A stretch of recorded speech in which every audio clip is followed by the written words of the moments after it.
الرحمن الرحیم یا ایہا الذین آمنوا قوا انفسکم واہلیکم نارا۔ ترجمہ: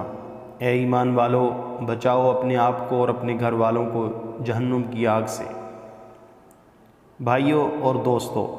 دجالی میڈیا نے پوری دنیا میں تہلکہ مچا رکھا ہے، اور یعنی فحاشی، بیرا روی، انسانیت اور اخلاق سے عاری ڈرامے،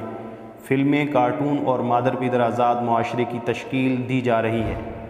فیس بک کے ذریعے دور حاضر کے عظیم فتنوں میں سے ایک بڑے فتنے کو زور و شور سے سوشل میڈیا پر برپا کیا جا رہا ہے۔ مسلمانوں کو قرآن و سنت، حدیث مطہرہ، شریعت مطہرہ سے متنفر کرنے کے لیے دین اسلام اور حضور خاتم النبیین صلی اللہ علیہ وسلم کی نبوت اور رسالت اور ختم نبوت کے عینی گواہوں یعنی صحابہ کرام رضوان اللہ علیہم اجمعین اور اہل بیت اطہار علیہم الرضوان پر تبرہ اور لعنت، سب و شتم علی الاعلان ہو رہا ہے، اور مختلف عنوانات سے کہیں حق زہرا، باغ فدق، خلفائے ثلاثہ، نبی کی ایک ہی سچی اور حقیقی بیٹی وغیرہ وغیرہ، ان عنوانات کے ذریعے امت کو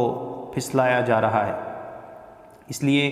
تمام اہل ایمان کے لیے ضروری ہے اور انتہائی ضروری ہے کہ صحابہ کرام رضوان اللہ علیہم اجمعین کی پوری سیرت اور ان کی قربانیوں کا تذکرہ کیا جائے تاکہ ہمارا ایمان بچ جائے۔ صحابہ کرام رضوان اللہ علیہم اجمعین کی پوری جماعت یعنی 1,24,000 کم و بیش جنتی ہیں۔ قرآن مجید میں ہے جو فتح مکہ سے پہلے ایمان لائے یا بعد میں، کُلًّا وعد اللہ الحسنى، اللہ نے ہر ایک کے ساتھ بھلائی اور اپنی رضا کا اعلان کیا ہے۔ آپ صلی اللہ علیہ وسلم نے ان سب صحابہ کرام علیہم الرضوان میں سے 10 کو نام بنام جنت کی بشارت دی ہے، اور وہ درج ذیل ہیں: سیدنا ابو بکر صدیق رضی اللہ تعالیٰ عنہ، سیدنا عمر فاروق رضی اللہ تعالیٰ عنہ، سیدنا عثمان غنی رضی اللہ تعالیٰ عنہ، سیدنا علی المرتضیٰ رضی اللہ تعالیٰ عنہ، سیدنا طلحہ، سیدنا زبیر، سیدنا عبد الرحمن بن عوف رضی اللہ تعالیٰ عنہ، سیدنا سعد بن ابی وقاص رضی اللہ تعالیٰ عنہ،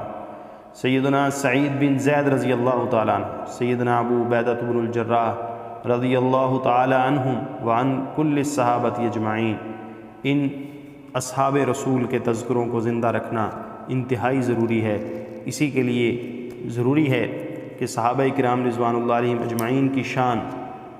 قرآن پاک کی روشنی میں بیان کی جائے، اور اس کو بھی ہم جلد شروع کریں گے، اور اس کی